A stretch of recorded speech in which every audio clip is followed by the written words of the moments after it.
Assalamualaikum Bu Eva. Waalaikumsalam Pak. Bagaimana kabarnya? Alhamdulillah sehat. Sehat Bu ya. Banyak kegiatan di luar. Iya Bapak. Oke, kita di pendampingan individu yang kelima Bu ya. Saya terangkan dulu fokusnya pendampingan. Yang pertama itu nanti kita akan berefleksi tentang modul 3.1, yaitu tentang sumber daya yang ada di sekolah. Itu kita akan berefleksi. Terus kita akan berefleksi tentang pengambilan keputusan atau pengambilan keputusan yang dilakukan. Jadi belajar bagaimana pengambilan keputusan itu bisa diambil gitu. Jadi prosesnya, pemetaannya. Terus yang ketiga itu rancangan program yang berdampak pada murid. Terus yang keempat adalah perkembangan komunitas praktisi. Terus yang terakhir nanti dialog pasca observasi. Bagaimana kita akan bahas tentang kompetensinya Bu Eva ya di teknik coaching dengan rekan sejawat. Itu aja Bu Eva yang perlu saya informasikan.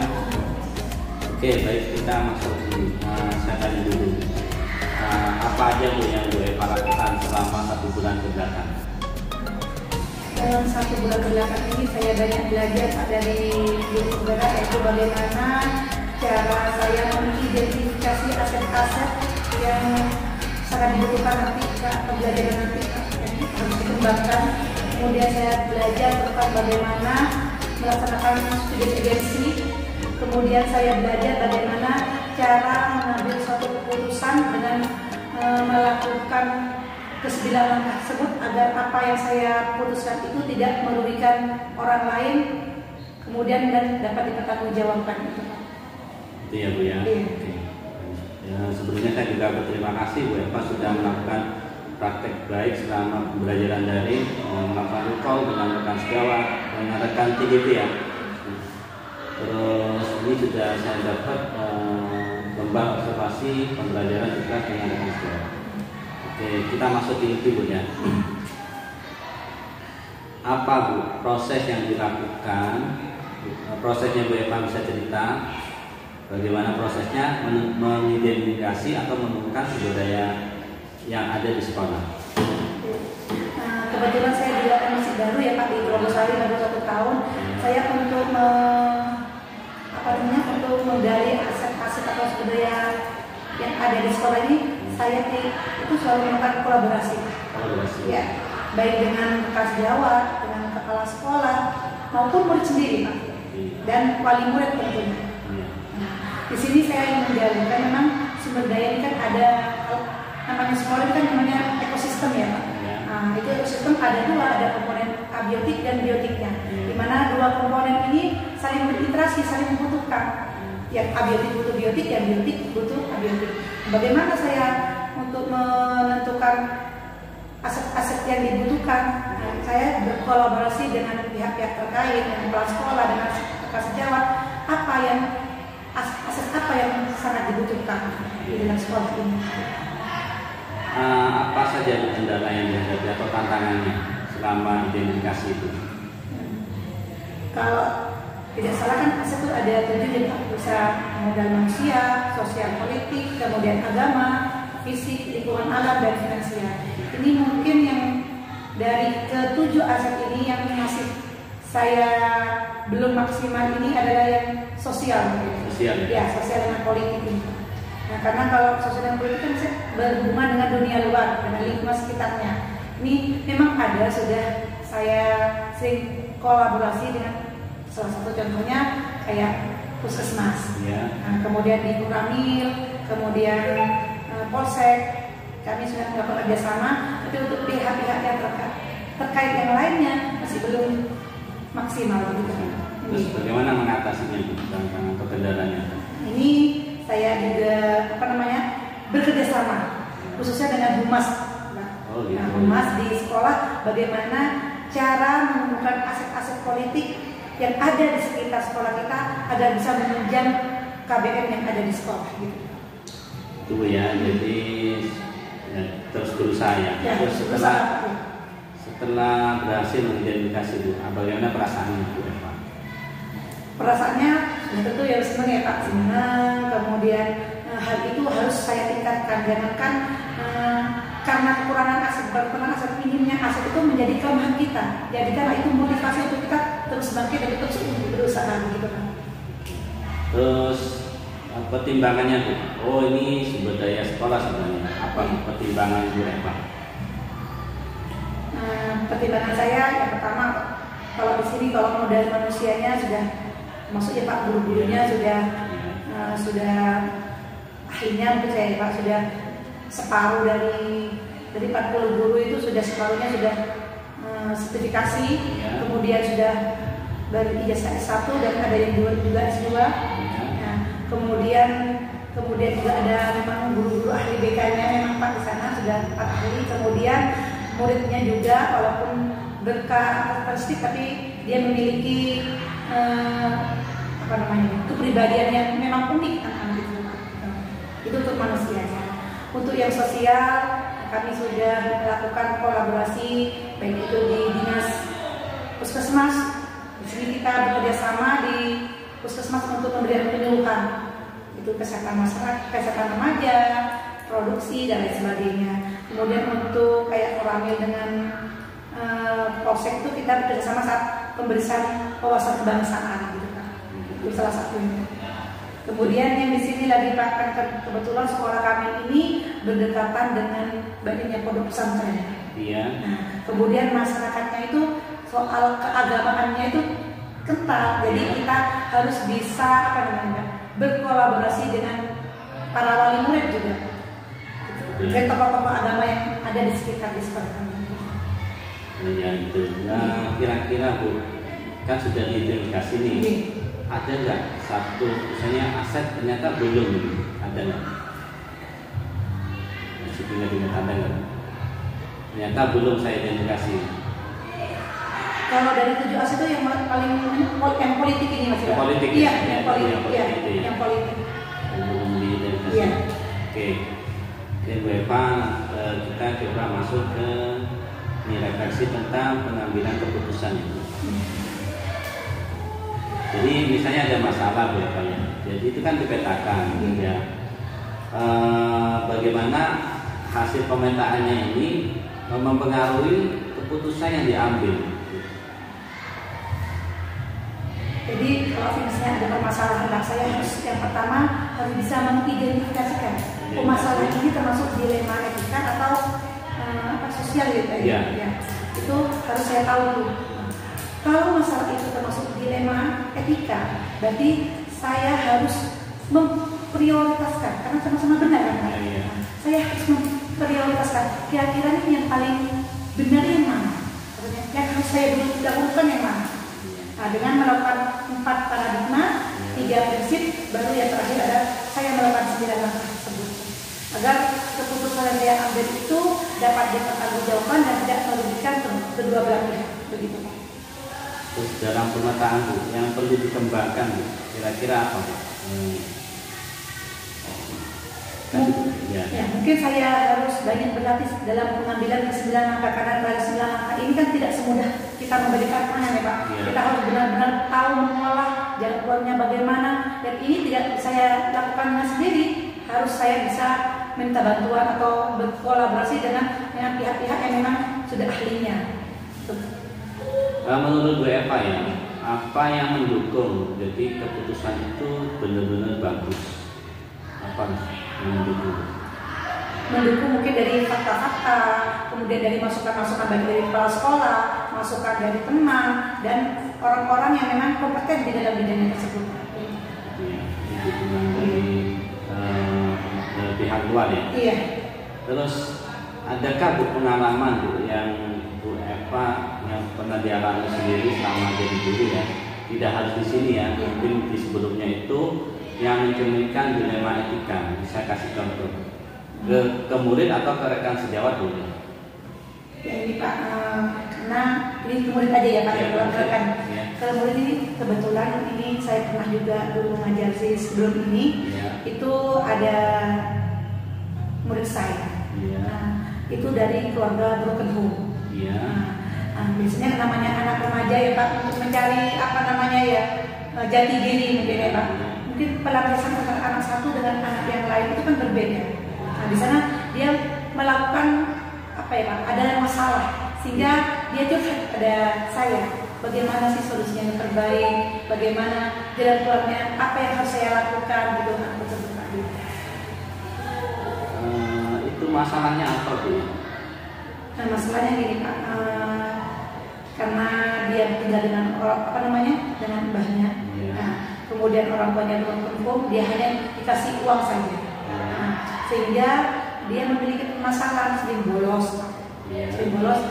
Masalah saya tanyakan kenapa anak sering bolos? Karena namanya sekolah sudah keluarkan anak itu, terima jadi penyakit. Nah, ada temannya dari itu. Nah, tapi kita kan tahu dengan permasalahan anak ini bolos ini kenapa? Kita kan harus mencari akarnya. Kenapa anak ini bisa sampai bolos kayak gini? Setelah saya cari, kebetulan saya di sana jadi BK waktu itu Pak ya. Saya tanya kepada teman terdekatnya, tanya kepada orang-orang sekitarnya. Ini gimana sih? Apa namanya, alurnya anak ini pertama dari mana? Akhirnya saya disebut, oh ternyata anak ini bolos itu karena dia mencari perhatian, ingin mencari perhatian karena dia butuh sosok seorang orang tua. Sedangkan dia hanya uang saja. Nah kalau sesuai dengan mbak kan seperti dia ada kemana-mana harus itu Pak. Di sekolah sudah diberhentikan aja Bu. Daripada ini buat jadi penyakit jadi teman yang lain. Itu menurut saya dilema itu Pak. Yang harus saya keputusannya gimana? Akhirnya saya bekerjasama dengan teman, saya bilang, wah ternyata anak ini kenapa dia bolos? Saya ceritakan kronologinya. Ternyata anak-anak ini, cobalah kasih kesempatan dulu. Dalam 1 bulan ini, coba saya akan ada cara kayak gini, anak ini berubah. Ternyata cobalah kasih perhatian. Ikutkan lomba apa aja. Mungkin karena dia itu caper cari perhatian pada kita. Akhirnya setiap ada kegiatan, oh coba nak kamu jadi pemimpinnya, oh coba. Akhirnya dia percaya diri Pak. Akhirnya dia yang pertamanya sering bolos, akhirnya masuk. Oh berarti anak ini cuma butuh perhatian kita tuh Pak. Kadang anak itu bolos karena caper, ingin diperhatikan. Jadi kalau kita diperhatikan oleh guru, berarti mesti ada yang sayang pada kita gitu Pak. Akhirnya yang pertama, oh iya, akhirnya yang pertamanya prinsipnya, ya kita bagaimana cara mendidik anak itu agar lebih fokus lagi. Akhirnya kita mengambil keputusan untuk membimbing anak tersebut dan tidak jadi dikeluarkan gitu Pak. Karena kita juga berpikir ke depannya, kalau anak ini dikeluarkan DDO bagaimana ke depannya, di keluarganya bagaimana, masa depannya bagaimana. Iya kalau meneruskan, kalau tidak ya gitu ya. Kalau iya penanganannya baik, kalau tidak bagaimana dengan anak tersebut gitu Pak. Terus dalam mengambil keputusan itu apakah sesuai dengan prinsip atau langkah yang Ibu Eva pelajari di modul 3.1? Iya, saya berusaha belajar, berusaha dengan belajar untuk mengambil keputusan itu dengan 9 langkah tersebut. 9 langkah. Iya, 9 langkah tersebut.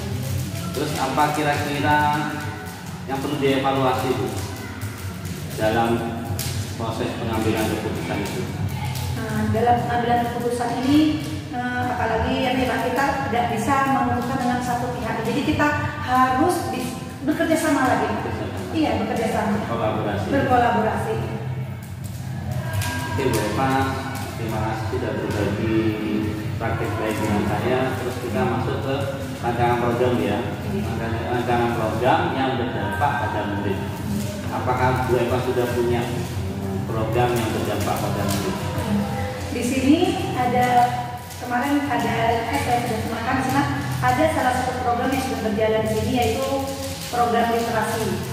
Ya, saya dengan teman-teman enaknya literasi ini kita kasih judul apa ya biar menarik pada anak. Sehingga kami ini Pak sama guru, oh gimana kalau pijat sudah ya program literasi pelajar.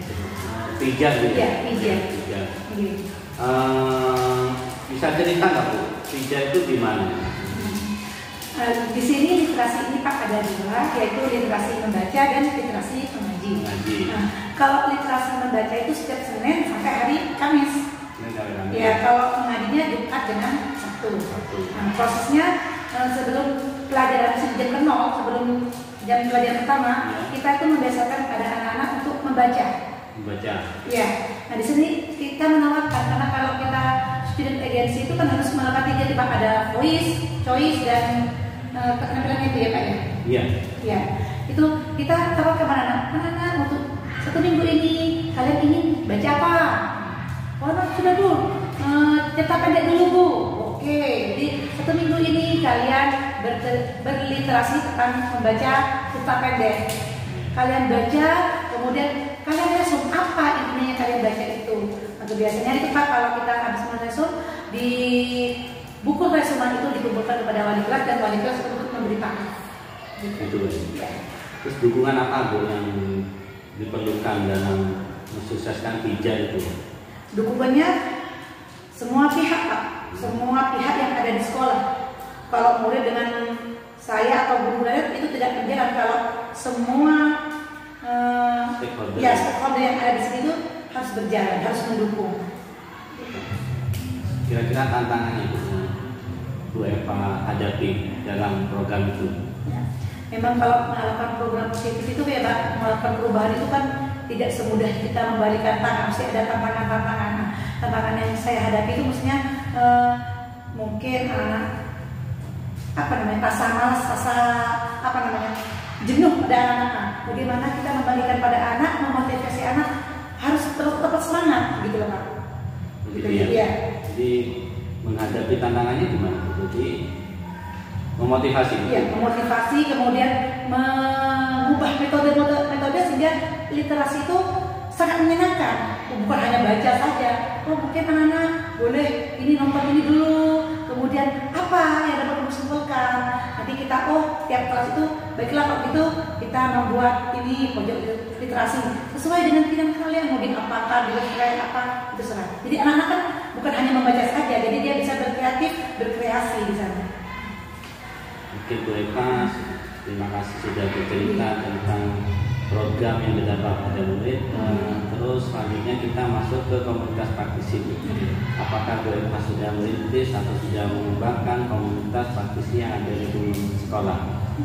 Kalau komunitas praktis itu tadi yang di sekolah, saya di sini ada MGMP Permapel, gitu ya. Ya Permapel. Kebetulan saya IPA dengan prakarya. Di sana saya dengan sesama guru IPA dan guru prakarya itu saling kerjasama. Kira-kira ini pakai metode apa, pelajaran ini, anak ini harus diapakan, bagaimana tujuannya biar anak ini menyenangkan. Kemudian kalau di luar sekolah, saya juga mengikuti kebetulan juga MGP, saya ikuti sekaligus Pak, MGP prakarya, MGP IPA dan MGP bahasa daerah. Nah di sana saya banyak belajar dari senior yang sudah ahli di sana. Kita banyak sharing, berbagi pengalaman, apa yang menjadi kendala dan apa yang harus kita kerjakan di sana begitu. Apa kira-kira perubahan yang menyenangkan di komunitas itu setelah Bu Eva ikut ke sana? Kebetulan saya kemarin MGP bahasa daerah Pak, di sana saya mencoba memberikan ilmu dari guru penggerak, yaitu bagaimana cara mengelompokkan siswa sesuai dengan karakteristiknya. Baik visual, ada orang mosok iso setiap mata pelajaran itu kok gitu. Nah, akhirnya saya bilang kayak gini lah buat triknya. Oh bisa, coba aja sudah dicoba dulu. Kita berbagi apa ya Pak, ilmu-ilmu positif pada mereka sehingga mereka coba lah. Terus rencananya Bu, kira-kira di komunitas praktisi itu kedepannya setelah program ini selesai itu bagaimana rencana Bu Eva? Apa punya gambaran atau rencana? Rencananya Pak, ke depannya lebih ditingkatkan lagi, lebih memotivasi diri kembali agar saya bisa menjadi lebih baik dan juga bisa mengajak teman ke yang lebih baik lagi, gitu Pak. Itu ya. Iya. Kira-kira dukungan yang diperlukan dalam komunitas praktisi, dukungan apa saja? Yang pertama itu dukungan semangat, Bu. Ya. Nah, semangat, kemudian dukungan dari teman-teman juga, dukungan dari kepala sekolah, kemudian teman-teman yang pasien lainnya. Assalamualaikum warahmatullahi wabarakatuh. Waalaikumsalam Bu Nurul. Ibu Nurul. Alhamdulillah ya Bu Eva, saya berusaha sudah melaksanakan KBM dengan ditemani oleh Bu Eva. Dan untuk yang sudah kita lakukan bersama barusan, menurut Bu Eva kira-kira bagaimana? memberikan refleksi dulu. Baik, Bu. Kalau refleksi saya terhadap dulu kemarin ya Bu, kita supervisi apa yang kita sepakati ya Bu, yang pertama kali pada saya ya Bu dulu sudah melakukan apa? Menhus Darkun, kemudian Bu dulu sudah dapat mengelompokkan siswa, ya, kemudian Bu dulu sudah sudah memberikan speaking pada anak-anak, kemudian anak-anak sudah aktif, kemudian Bu Nurul sudah melakukan refleksi itu bagus sekali Bu menurut saya. Terima kasih Bu. Nah, ini Bu, kalau boleh saya tanya, perasaan Ibu setelah melakukan supervisi itu apa Bu? Begini Bu, alhamdulillah ya, saya tadi sudah setidaknya bisa memotivasi siswa untuk bisa berperan aktif dalam pembelajaran yang saya lakukan tadi dengan berdiskusi bersama dan sudah ada kemajuan dari tingkat mereka untuk menangkap materi yang saya sampaikan dan anak-anak terlihat senang. Iya. Saya tadi juga lihat anak-anak kayaknya bersemangat ya Bu, bersemangat, anak bersemangat. Apakah ada kendala Bu saat Ibu melakukan pembelajaran tadi? Begini, kalau kendalanya ya yang saya tangkap tadi itu masih saja Bu, ada anak yang kurang begitu aktif, jadi mereka hanya sekedar ikut-ikutan saja, tidak banyak bertanya, sehingga apa yang dia kerjakan hanya sepertinya mencontoh dari apa yang dikerjakan oleh temannya. Itu Bu kesulitannya. Apakah Bu Nurul punya inisiatif terhadap anak tersebut Bu? Mungkin gini ya, untuk yang siswa yang masih kurang aktif itu mungkin butuh ada pendekatan khusus untuk mereka. Jadi mungkin karena kan anak itu punya karakter masing-masing Bu. Jadi mungkin sebetulnya mereka bisa, hanya mungkin malu untuk mengutarakan, malu untuk berdiskusi dengan temannya. Jadi itu mungkin yang harus saya cari tahu, apa penyebab dia itu tidak aktif. Berarti Bu Nurul mau pendekatan ya? Iya betul. Itu kira-kira progresnya di mana Bu kedepannya? Nah, harapan saya dengan melakukan pendekatan ke anak tersebut ya dapat memotivasi mereka sehingga mereka bisa lebih berperan aktif dalam pembelajaran selanjutnya dan mereka bisa sama dengan anak-anak yang lain. Itu Bu harapannya. Bagus sekali. Saya tunggu progresnya Bu. Iya siap. Itu tadi terhadap murid Bu. Ini untuk kedepannya untuk rekan-rekan kita bagaimana Bu? Begini, tidak muluk-muluk sih Bu ya, karena sebetulnya apa yang saya lakukan belum tentu lebih dari apa yang dilakukan oleh teman-teman yang lain. Yang pastinya saya ingin juga agar teman-teman juga termotivasi, agar mereka juga bisa melaksanakan pembelajaran lebih inovatif lagi. Jadi dapat memacu semangat siswa untuk aktif dalam pembelajaran, sehingga siswa juga bisa lebih mudah memahami materi yang kita berikan. Berarti kalau saya tarik kesimpulan, berarti kita harus bisa berkolaborasi ya Bu, terhadap anak maupun juga terhadap rekan sejarah. Ya mudah-mudahan itu bisa terlaksana ya Bu ya. Amin. Mungkin saya tunggu progresnya itu Bu ya. Siap. Jadi untuk secara keseluruhan kalau refleksi saya sudah bagus Bu. Ini lebih kita tingkatkan lagi, kita bisa memberikan teladan terhadap anak yang baik dan yang rekan-rekan kita yang terima kasih. Makasih Bu. Sama-sama. Terima kasih Bu Nurul. Sudah. Ini tadi kita sudah coba berlatih coaching ya Bu Eva ya. Iya, dengan Bu Nurul. Bu Nurul ngajar apa ya? Ngajar IPA. IPA ya. Iya. Coba kita diskusi ya tentang jalannya tentang coaching tadi. Tadi ini keluhannya Bu Nurul, siswa kurang aktif. Ya? Iya, ada sebagian. Ya itu. Terus ini Bu Eva, ini yang perlu ditingkatkan Bu Eva yang tentang menggali lebih lagi, memaksimalkan potensinya coaching. Tadi saya lihat itu di pendekatan khusus. Pendekatan khususnya itu nggak komplit Bu. Apa maksudnya pendekatan khusus? Jadi ganti pendekatan khusus, misalnya contoh pendekatan khusus contohnya apa Bu Nurul? Kasih contoh aja. Terus misalnya nanti kasih contoh Bu Nurul ya. Oh ini Pak terus apa lagi? Terus digali. Ya, terus digali terus sampai ya dapat 1, 2 atau 3 lah. Jadi saya tangkap tadi pendekatan khususnya belum digali. Tidak Iya, nanti kurang tanyain lagi, kurang dikejar maksud saya ya. Bahasa kerjanya itu dikejar. Pendekatan khususnya apa dulu? Macam-macam ya. Kan macam-macam. Bisa dengan memberi tugas, bisa dengan apa ya. Saya dapat satu, dikejar lagi Bu Eva. Apalagi Bu kira-kira? Karena nanti kan hubungan dengan pembelajaran berdiferensiasi. Nanti arahnya ke situ.